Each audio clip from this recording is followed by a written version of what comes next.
Baik. Jadi pelaku ekonomi itu setiap individu, kelompok atau lembaga yang terlibat dalam kegiatan ekonomi seperti produksi, distribusi, dan konsumsi, mereka berperan sebagai produsen, distributor, dan konsumen dalam siklus ekonomi. Nah, dari pengertian pelaku ekonomi tadi, pelaku ekonomi juga memiliki jenis-jenis pelaku ekonomi, di mana yang pertama yaitu rumah tangga atau konsumen, itu individu atau keluarga yang membeli dan menggunakan barang dan jasa. Maksud dari pelaku ekonomi rumah tangga ini seperti suatu keluarga, di dalam keluarga tersebut terdapat ayah, ibu, dan anak. Jadi mereka membutuhkan barang dan jasa.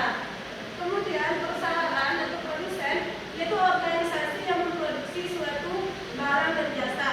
Jadi perusahaan ini memproduksi barang dan jasa untuk dikonsumsi oleh rumah tangga.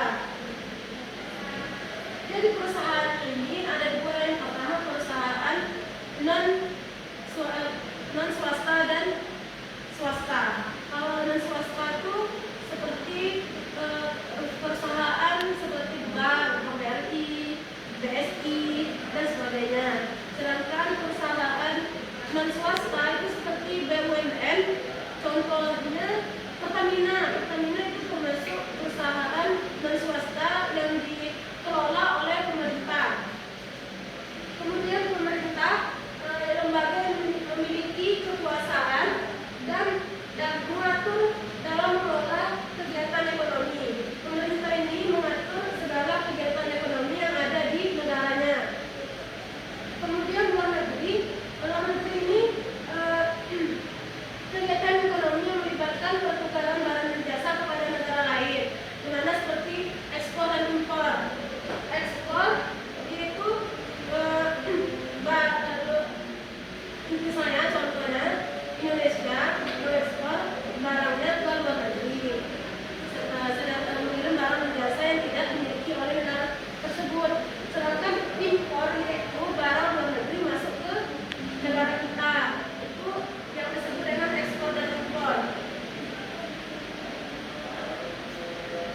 Nah, di sini juga terdapat interaksi antara pelaku ekonomi. Yang pertama, rumah tangga membeli barang dan jasa kepada perusahaan seperti ibu bilang tadi.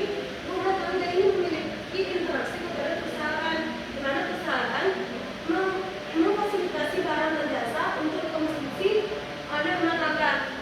Jadi begini anak-anak ibu, rumah tangga itu kan dia memiliki keluarga seperti ayah, ibu, dan anak. Jadi bisa dibilang keluarga ini atau rumah tangga ini menyediakan sumber daya manusia.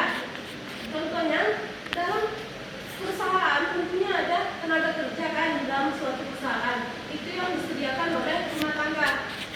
Dan misalnya dalam perusahaan itu atau suatu tempat pekerjaan, rumah tangga ini menyediakan misalnya rumah sakit, sumber daya manusia yang disediakan oleh rumah tangga ini yaitu dokter. Dokter itu adalah termasuk dari rumah tangga, dan dari si dokter ini dikasih sewa atau gaji oleh perusahaan, dan hasil dari gaji tersebut atau sewa tersebut diberikan kembali